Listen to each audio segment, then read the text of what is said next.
You're watching The Luke Bryan Show. Hello, everyone. It's the Luke Bryan Show. I'm Luke Zacharias. I'm a lawyer in Chilliwack, BC. And I'm Brian Vickers. I'm a lawyer in Abbotsford, BC. Today we have Ranj Takhar from Abbotsford. He's a good friend of ours and our realtor in Abbotsford. But Ranj's got a really interesting story. So, Brian, why don't you take it away with some questions for Ranj? Yeah, so I think it's... Well, I won't go there. But yeah, so Ranj, maybe take us through sort of your upbringing and your life and kind of where you grew up, because I know you started out down in the States. Yeah, born in Abbotsford, and then when I was about 6 months old, we went down to Sacramento. My mom had her sisters and her parents there, so she was looking to help in raising me as a single mom. So childhood in Sacramento was actually probably the best childhood I could ask for. We had a very diverse cul-de-sac that we lived in. Every house was from a different country, a different nationality, so it was really, really diverse. It was really cool. Kind of play outside till the streetlights came on. That was the rule. We'd be playing basketball, riding our tricycles. It was an amazing childhood. And we grew up in a house with my grandparents, my mom, her three sisters, and I was the only child. So it was just a house full of love, and it was a really great upbringing. And then how long did you live in Sacramento for? We were there for 10 years, and then in 94, my aunts didn't have any children at the time, but my uncle, my mom's brother, was up in Abbotsford, and he had 3 kids.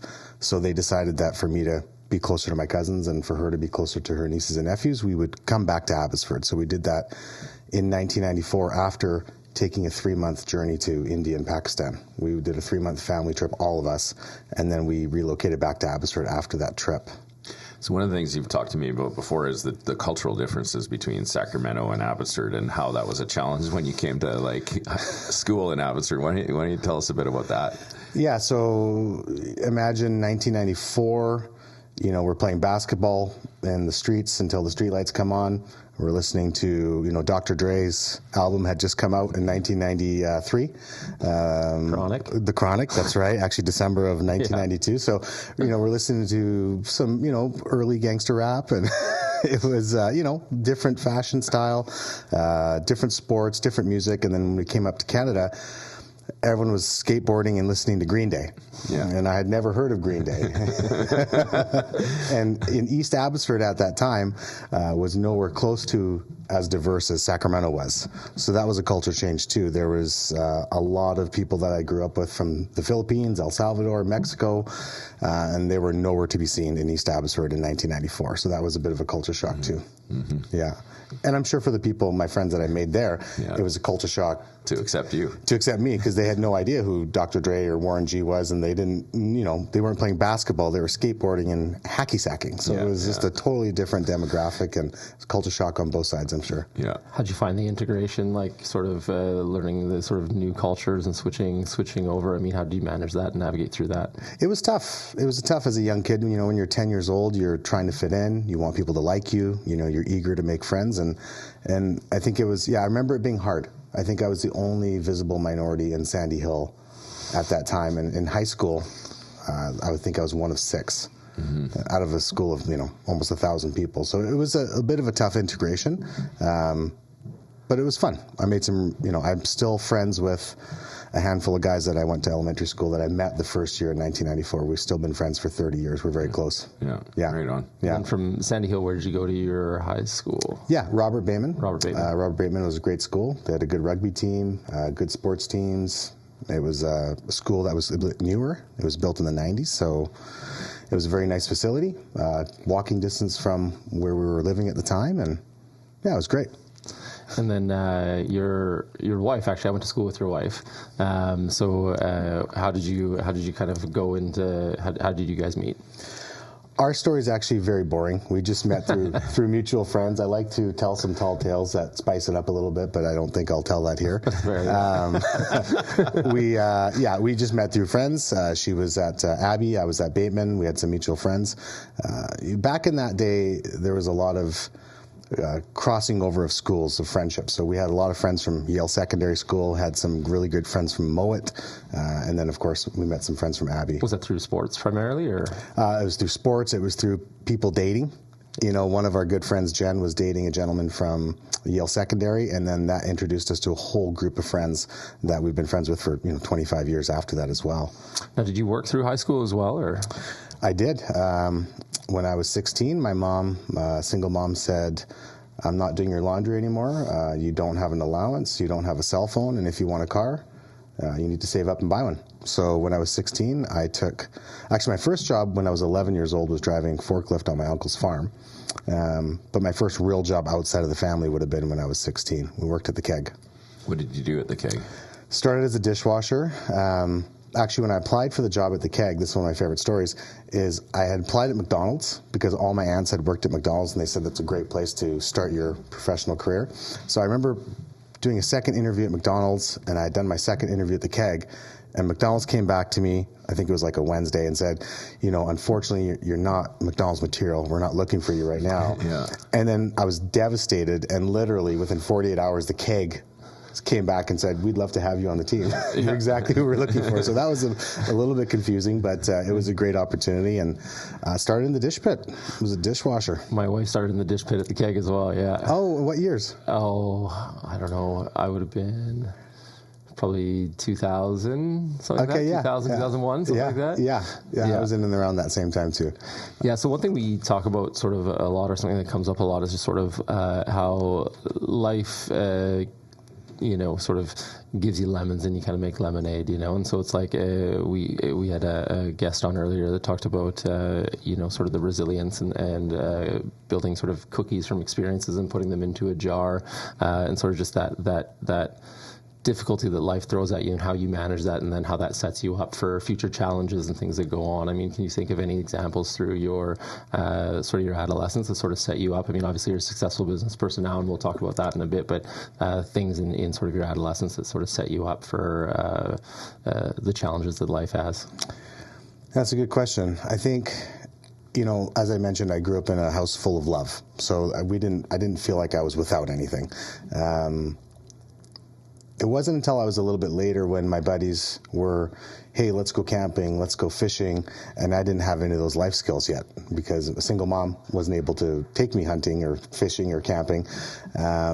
So it was later in life that I realized that I had not developed those skills yet. No one had taken me and shown me those things. So I felt a little bit behind there, and I was eager to catch up. So I just kind of said yes to any opportunity that was presented.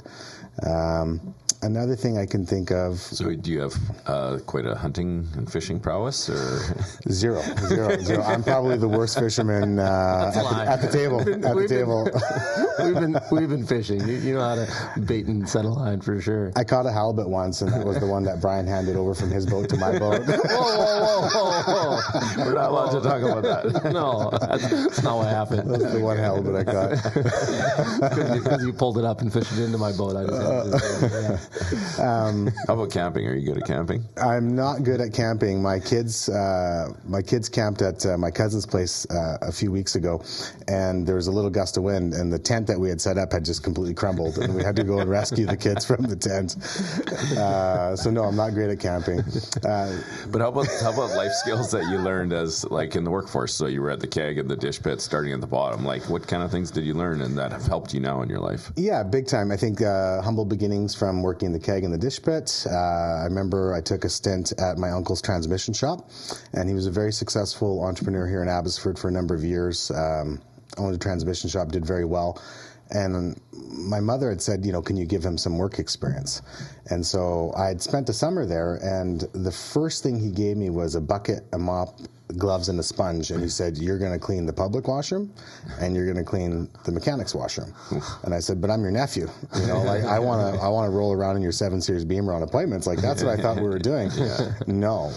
So I remember that was one of the first real life lessons I had. Was he said, "If you can't keep a washroom clean and be proud of the work that you put into that washroom," he goes, "then you're not ready for anything else." And one of his things that he said that really stuck with me was, he, as the owner of the business, would never ask one of his employees to do something that he wasn't willing or capable of doing himself.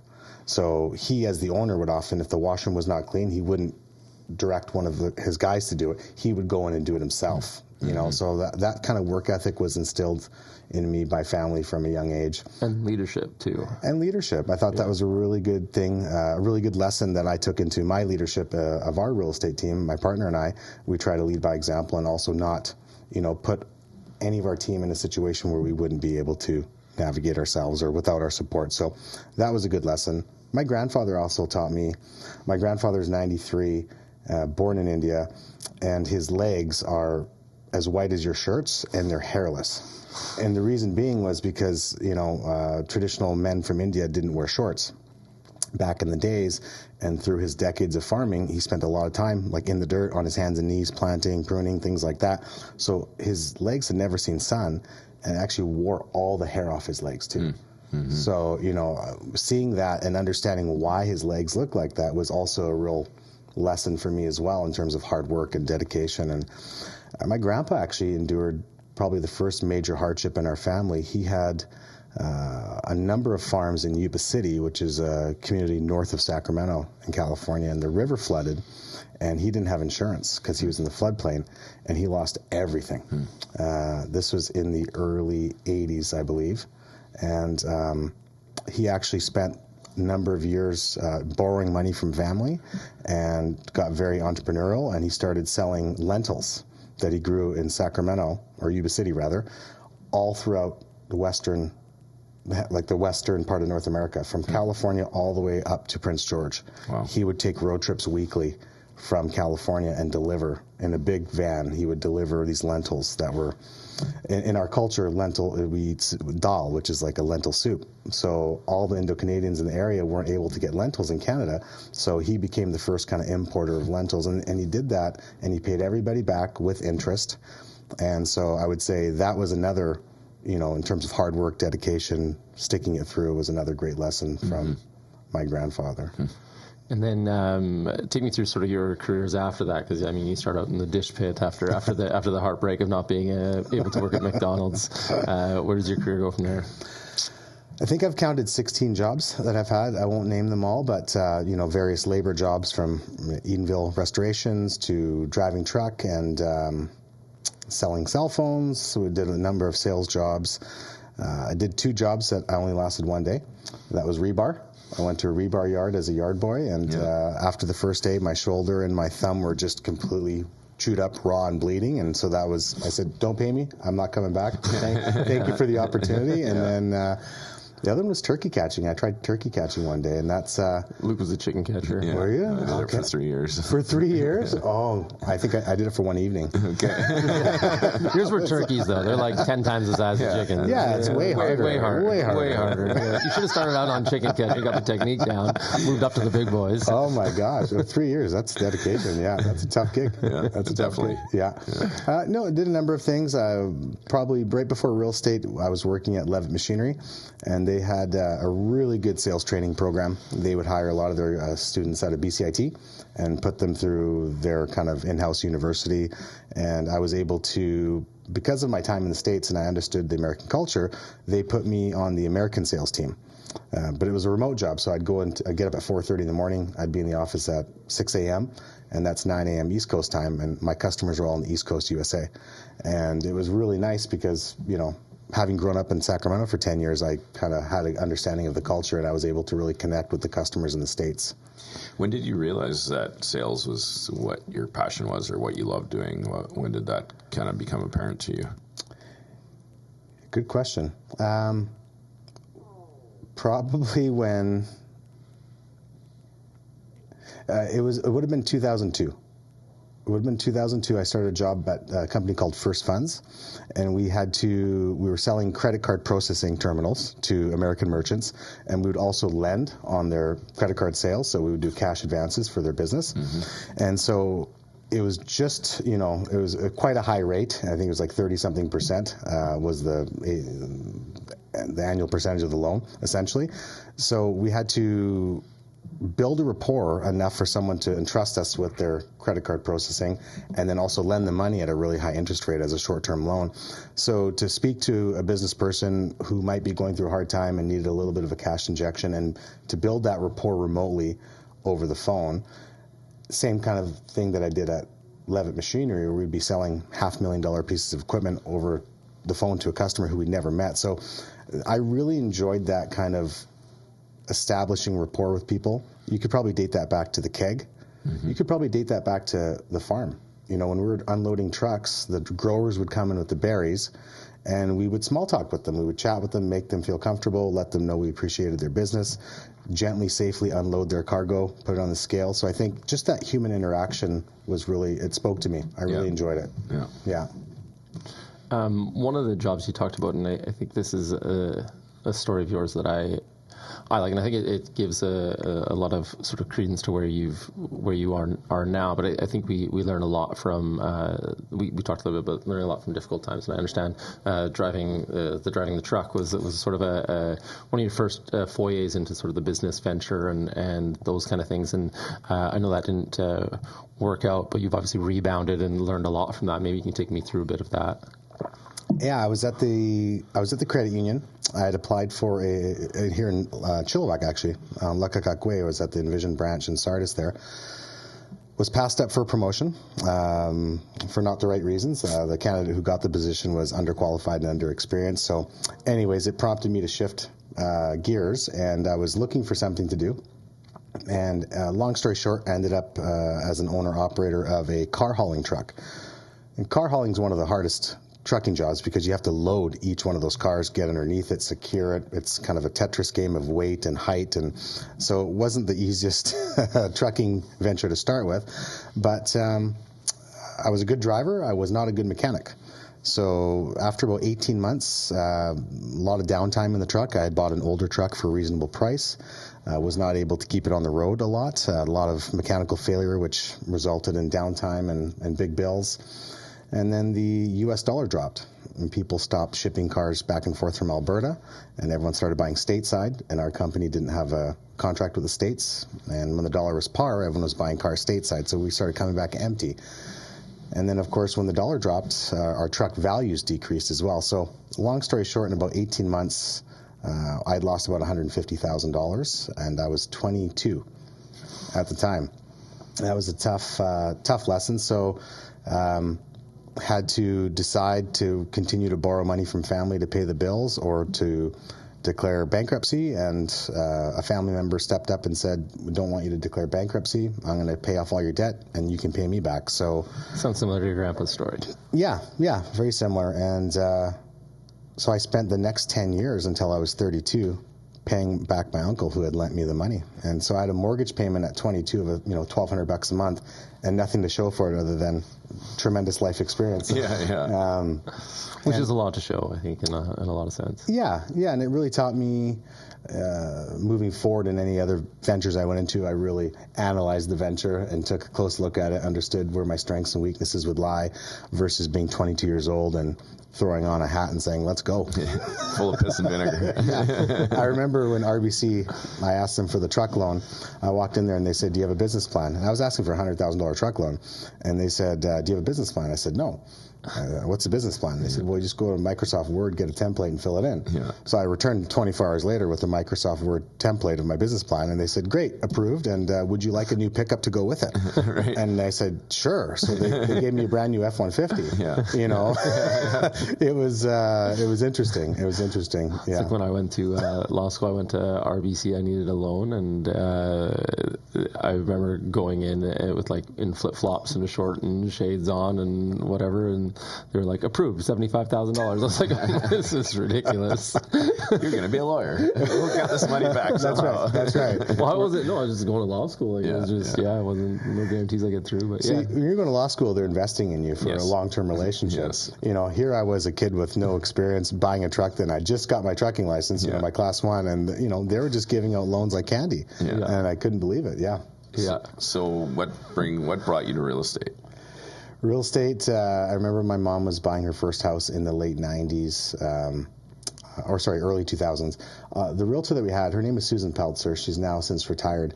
But she was this icon in the community. She was just a friendly face, a lovely person. She drove a nice silver Volvo. I remember sitting in the back of her car as a kid thinking, this is a nice car. Or, she's always happy, and she was enjoying our company. She was really fun to be around. I thought, she gets paid for this. You know, she gets to meet all these people and she gets to be involved in their lives and get to know the family. And, you know, I'm a very social person. So the idea of, you know, spending time with people, helping them through this exciting journey of home ownership, and then getting compensated to do that too and bringing value into these people's lives, it was kind of a no-brainer to me. That was my first introduction to real estate. While I was kind of going through different jobs and trying to figure myself out, I'd done the Myers-Briggs test twice as well, and being a real estate agent was in the top 3 of my results twice. Is that the DISC assessment one, or which one's the Myers? Is the colors, or? It's not the colors. It's like it's Letters. It's letters, yeah, and it helps you kind of figure out your career path or even your educational path. Yeah, it's quite in-depth I've done test. it in some of the, I can't remember which one it was, but yeah, it's good. The universities administer it here locally. I think UFE does it. Yeah. I did it at UFE twice, and it was really informative. So how old were you when you started as a realtor? I would have been 25 years old.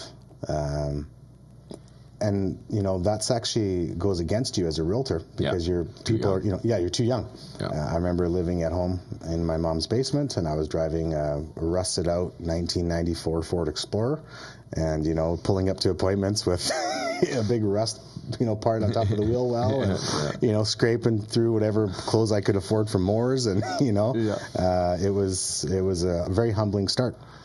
I think real estate's one of those professions that I think it's got a fairly low bar to entry, but a really high bar to be successful. And so there's quite a gap between starting out and knocking on doors and, you know, trying to get your first sale and kind of doing that. Maybe take us through that journey to kind of get to the top. Definitely don't feel like I'm at the top, but better than I was when I started. It's one of those rules, is the 80-20 rule. There's only, you know, 80% of the business is done by a small handful of people, 10 or 20% of the realtors. And you're right. A lot of us in the industry feel the bar to entry is a little bit too low. So you've got 5,000 realtors in the Fraser Valley. You've got about 20,000 realtors in Greater Vancouver, and the barrier to entry is quite low. So one thing I figured in the beginning was it's essentially just a test that you take online. Yes, you can do the whole course in a couple months. Yeah, you know. So an appraiser, or a residential appraiser, has more education behind them than a licensed real estate agent, which is interesting. I've got stories about that too. But I started on Susan's team, our family realtor. So she took me on under her wing and taught me the ropes. And Wendy, her lead agent, was instrumental in teaching me how to help people buy and sell real estate and just kind of the mechanics of the industry.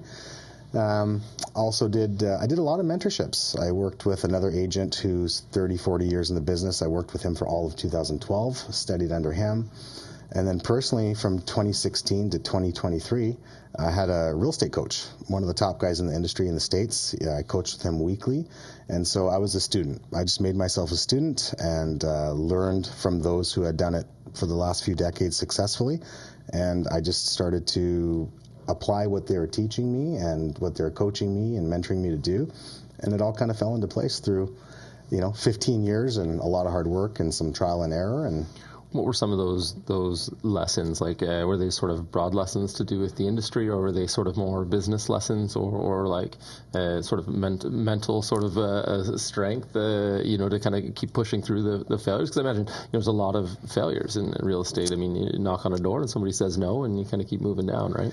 Yeah, so I would say the value I learned earlier in my career was one thing that stuck with me is a lot of agents will do a deal and then they calculate their commission and they get really excited.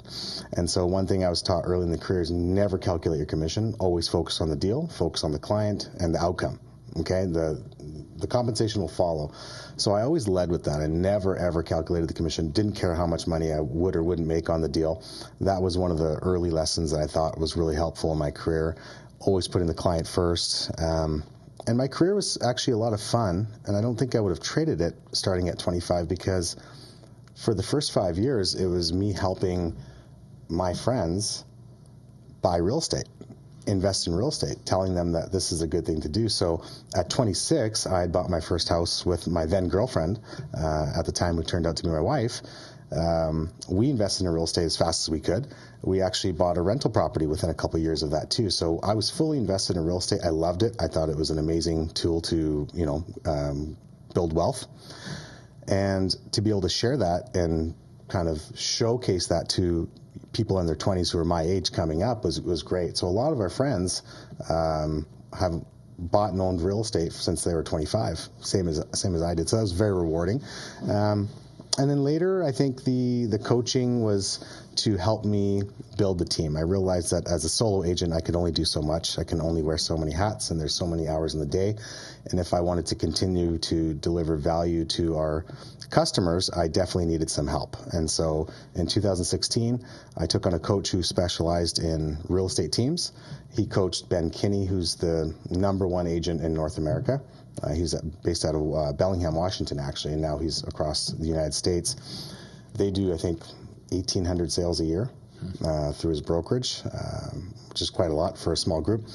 So I worked with Brian, who was his coach, and he helped me, get my first administrative assistant and then hire my first kind of buyer's agent. And then fast forward now, and now we've got a team of 8 of us, and we're rocking and rolling. And so you first started out the Takhar real estate team, is that right? And then now you're RM real estate. Maybe, so that was sort of the jump that Brian helped you make, was from being yourself to being the Takhar real estate team, and then now you've expanded even further. Yes, yeah. Takhar real estate team was just myself as the lead, and I was coaching and navigating the team around me. When I partnered with Marcus last year, it was kind of he's the M in the RM real estate. Yeah. Ranj and Marcus, R&M. Marcus was an agent who I really admired throughout my career at RE/MAX. He had started a few years before me. He had been one of the top agents for a number of years as well. He sold more real estate than I had. So I'd always looked up to him, and him and I would chat over the years. And the opportunity arose where he was getting a little bit fatigued. The business can kind of take a lot out of you, and I was getting a little bit fatigued, and he now has a family, I've got a family, and it's really hard to shut off in real estate. So we were both looking for a partner that brought the same kind of energy to the table, the same experience to the table, so that, when we do take off for a few days here and there, we could trust each other to handle anything that the business would throw at us. And that was the biggest jump from being the Takhar team, where if I was gone, I was still the guy that had to put out the fires and help anyone in a tough situation. So I was always kind of on, even while I was on vacation. But now with RM, if Marcus wants to go visit his family in Germany for a month, he can do so and leave his phone with me, and I'll cover everything, and vice versa. We went to Europe this year for my 40th birthday. I was gone for 62 days, and I didn't have my cell phone with me. Marcus was able to handle everything. The clients were happy. The team was happy. Yeah, I don't know if he was happy, but I was definitely happy. Well, you owe him one now. I think I owe him big time. I owe him big time. That was for your 40th, right? Yes, sir. Yeah. Congratulations. That's awesome. So what do you think are some of the characteristics that would make a great realtor? It's a good question. I think today, if I wasn't a real estate agent and I know what I know, but I wasn't in the business, I think I'd be looking for someone who's experienced, who knows the area, and has a good reputation. Some of the top guys in the industry, their names aren't widely known because they don't put themselves on the back of buses or on bus benches or billboards. Their entire business is built through word-of-mouth referral. And so I think what makes the characters of a good realtor would be someone who's able to deliver a lot of value to their clients, so that the clients have a good experience, and then in turn become advocates of that realtor's business. They want to send their friends and family and neighbors and coworkers to experience the same level of service and the same value that they received during their buy or sell of real estate. I think that's probably the number one thing is, without advertising, if you were to strip yourself of all the promotional stuff, turn off your social media, no mailers, no door knocking, have you done a good enough job servicing your clients so that they become your advertising source. To me, I think that's probably the number one indicator of a good realtor. There's a lot of bus benches, a lot of billboards, a lot of in-your-face advertising, and there's some realtors that don't do any of that who sell 4 or 5 times as much as those people do. So. Well, and we can certainly speak from experience. We had looked for a commercial property for a couple of years, and then we couldn't find anything in Abbotsford, and then we met you, and you found something off market that we ended up buying. Which found like 4 or 5 things off market for us, and even the first couple, you're like, this isn't yours, and finally you found the one, and it's a wonderful property. That's like I'm sure in your guys' business it's similar, where after a certain amount of time and a certain amount of transactions and experience, a lot of stuff happens off market. There's a lot of times where you can a customer's looking for this, there's nothing available, you make 3-4 phone calls and you help them make it happen. And I'm sure in your guys' world it's something similar, where you guys know the right people to get the outcome for the client that they're looking for. So that comes with time and experience too. Yeah.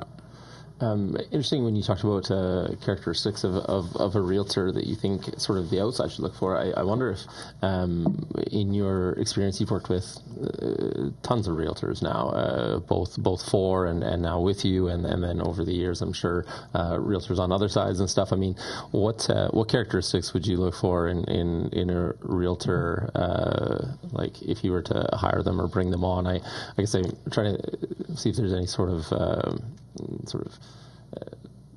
line of characteristics that like hardworking, I imagine, and we talk about resilience and like those kind of things. Like how do you test for those or look for those things, and what do you look for? I think what we look for, we have a common trait. We actually have a pretty strict hiring process on our real estate team, and so one of the first things we do is we do a series of interviews and we just chat. We just want to get to know the person. So the person has to be relatable. They have to be, genuine, they have to be relatable, and they have to, in my opinion, have a desire to provide a value or service to somebody else. So we're never looking for someone who wants to work 14 hours a day and door knock and just, close deals and make money. We're not looking for that characteristic. We're looking for the characteristic of, can you advise and guide someone through one of the most stressful journeys of their financial life, and do it with tact and do it with, expert advice, and stay patient and calm and supportive. So we're looking for someone who wants to care for a client. A lot of we find that's the hardest thing to screen for is whether somebody cares. It really is. It's hard to screen for initially, and then we also have a 1-year probationary period when they join the team. We kind of work with them closely for a year, and we observe. A lot of trust is built when you tell someone that you don't think this is the right place for them, or they shouldn't sell at this time, or you're giving advice that turns away from a real estate transaction. And so when we see agents who are able to do that, because that's what we believe in the best interest of the client is to not buy that place or not sell this place at this time, and you talk yourself out of a sale, that to us is that's the biggest thing. If we find an agent or someone who's able to put the client's needs first and the need for the deal second, that's the first thing we do. And I remember... So trust is the big thing. You want trustworthy people. 100%, yeah. I think back to... there's a gentleman on my team for a number of years. He's since retired and moved to Pender Island, but he came from the Canadian Armed Forces, and he was in service for 22 years. And so he had this real desire to be of service. Another gentleman on our team, oddly with the same name as the other guy who retired, he comes from pastoral work. So he was a youth pastor for a number of years. He was the pastor at his church, and he comes from a long line of desire to service. He was a coach. So yeah, a lot of our agents on our team that we try to find, trustworthy individuals who want to give back, who want to serve others, that's probably the most important thing that we're looking for. Yeah, I think that comes up a lot in our practice as well. Is people come in, and I think often the best advice I can give people is don't hire a lawyer or don't hire me. You know what I mean? And you may find somebody else who says, yeah, you got a great case, and give me a $10,000 retainer, and we'll go and do this. But I think for me, it's that piece as well. It's definitely just trying to give advice that helps the client and puts their needs first. Absolutely. Absolutely. Yeah.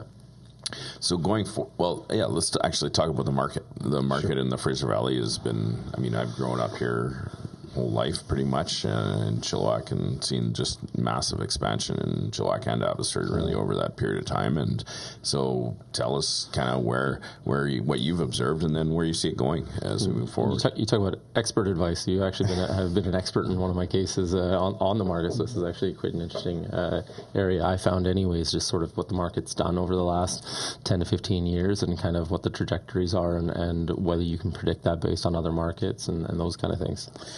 Yeah, I love our Valley market, our Greater Vancouver, Lower Mainland, Fraser Valley market. I think it's the best market in the world, because from this location you can be in the desert, in the Okanagan, riding a surfboat or parasailing and sipping, beautiful BC wines.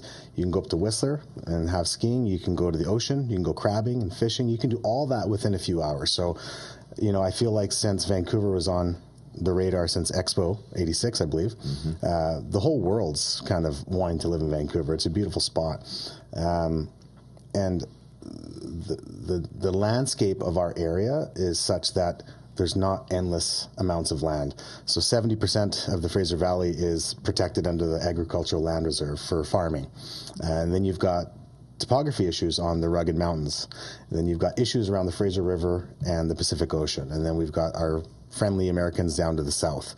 So we're very limited in the land that we have here. So real estate in our areas has been a very good investment. If you go back to 2004, you could have bought a house for $230,000, and then 10 years later, that same house would have cost you $650,000. And I think my parents bought theirs for I remember thinking it was like $59,000 or something back in the late 80s, and now it's over $1 million, just crazy. And now the average price in the Fraser Valley is $1.4 million. Yeah. So it more than doubles every 10 years. And it's not going to always do that. It didn't do that through the 80s and 90s, but real estate typically is a very, very safe investment. And because we don't have a lot of land, and because building starts and construction starts are slow in the Fraser Valley, the municipalities are very, very slow in approving projects. We've got 2 development projects on the go right now, both in their 3rd year, and we're just getting permits now. We've got immigration, and people want to live in BC. They want to live in the Fraser Valley. That's where most of our immigrants want to live that come to British Columbia, is right here in the Fraser Valley. So we've got tremendous demand. We don't have tremendous supply all the time. And, they're kind of building up versus building out now. Or they're getting creative and they're saying, here's a mountainside where if we blast and retain and spend $4 million, we can probably put 20 or 30 townhomes here. So when you think about your investment in real estate, it's really protected. It's protected because there's not a lot of land. The building costs are so expensive. Building costs, it's just wild, the amount of cost to build something nowadays.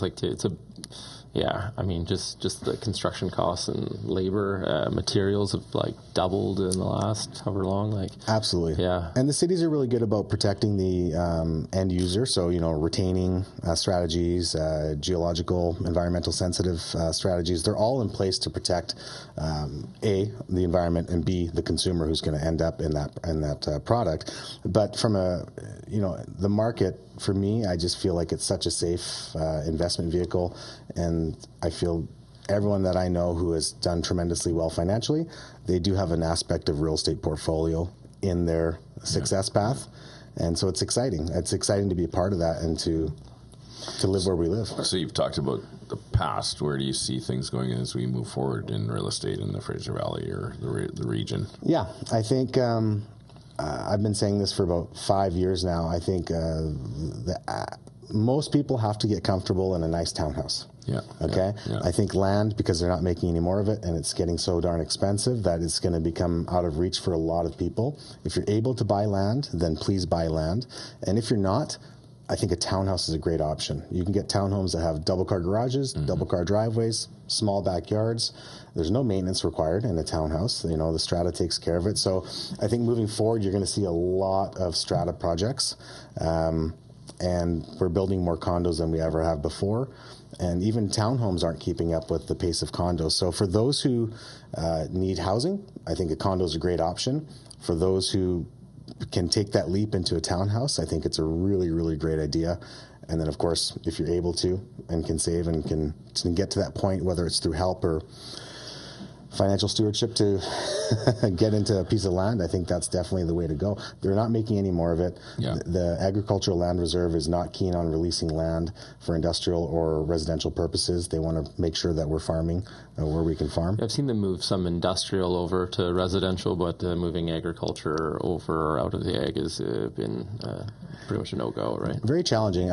We had dinner yesterday in Tsawwassen, and the Southlands community down there, I think there's I don't know how many, 40 acres or 400 acres, don't quote me, but they've been moving, the developer bought that in 1984, and he's been working on getting it out of the ALR for 40 years. Yeah. And I believe they gave him, I think 20% of the land they slated for residential now, but the 80% remains in the ALR. So you think about that journey for that developer, 40 years trying to get some residential aspect on there, and they granted him 20% after 40 years. So, and what's the government doing to try and keep costs down for families entering into sort of a rising market? I know that there was one thing where they were allowing like 4 homes or 4 independent individual homes on some lots and stuff. Or are you familiar with those things? Yeah, the government, during election times, they make all these promises, and then when you talk to the municipalities about the likelihood of it, municipalities are pushing back.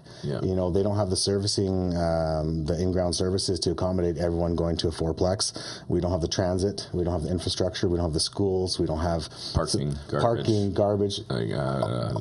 That policy makes so little sense to me. I mean, you're going to quadruple the amount of people living, and so, there's a sewage pipe that's only so big, and there's a water pipe that's only so big, and digging all that stuff and replacing it is immensely expensive. Yes. And it seems to me like the government is like, big issue, want an easy solution, and the solutions are probably more challenging. But I'd be more interested in your thoughts, because there's been multiple government policies around real estate to try and increase supply and try and decrease costs, the vast majority of which have been completely unsuccessful so far. So maybe give us your thoughts on those policies, and if you have ideas on policies that you think could be more effective. Yeah, I think the policies that they've done, so if you look at all the policies they've installed since, let's say the last 10 years to try to depress the real estate market, none of it's worked. The real estate market is resilient, and it outperforms. Foreign buyers taxes. I think BC is the only province that has property transfer tax still. So they come up with these incentives or these taxes, whether you're incentivizing first-time buyers with the savings plan, or whether you're saying, okay, you don't pay property transfer tax if you're a first-time buyer, you don't pay property transfer tax on new construction if it's going to be a primary residence. So they offer these little incentives, which are great. They offer policies that try to suppress the real estate prices from going, too far off the grid. But honestly, you've got 3 levels of government. You've got federal government, who's bringing in, 100,000 people a month on average into Canada. Mm-hmm. You got the provincial government, who's toying with Airbnb rules and different things like that, and the fourplexes, like we were just talking about, on a residential lot. But it really comes down to the municipal government, who's got the authority to issue that building permit. Yeah. So the municipalities are understaffed. They don't have enough budget to hire enough planners to crank out the amount of houses that we need to meet the demand. So the delay on building plans is... And like you said, the cost. So I think I think I'm trying to answer both of your questions. I don't think that the government's going to be able to do anything to make housing more affordable. I'm a big believer that the affordable housing comes from buying smaller. If you're looking for a 4,000 square foot home, but your budget allows for a 3,000 square foot home, then you should buy that 3,000 square foot home. And if you're looking for a 2,500 square foot townhouse, but your budget's an 1,800 square foot townhouse, that's, I think, where the affordability, the only way it's going to come in is through buying smaller, buying a little bit more conservative, buying a strata.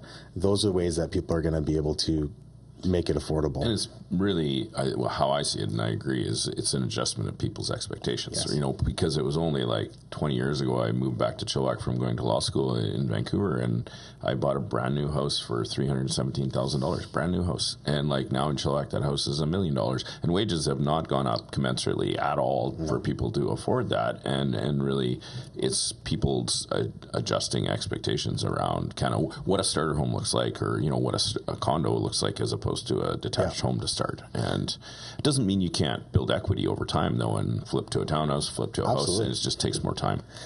It takes more time, but even still, if we can get young folks to get into a condo as a starting point, they're building equity right away. Exactly, yeah. And they're paying themselves. They're paying down their mortgage. There's an equity pay down component. There's a capital appreciation component. And 5, 6, 7 years later, they might have $80,000 or $100,000 to put down towards another place, whether they buy a rental or buy a larger place, if depending on their needs at the time.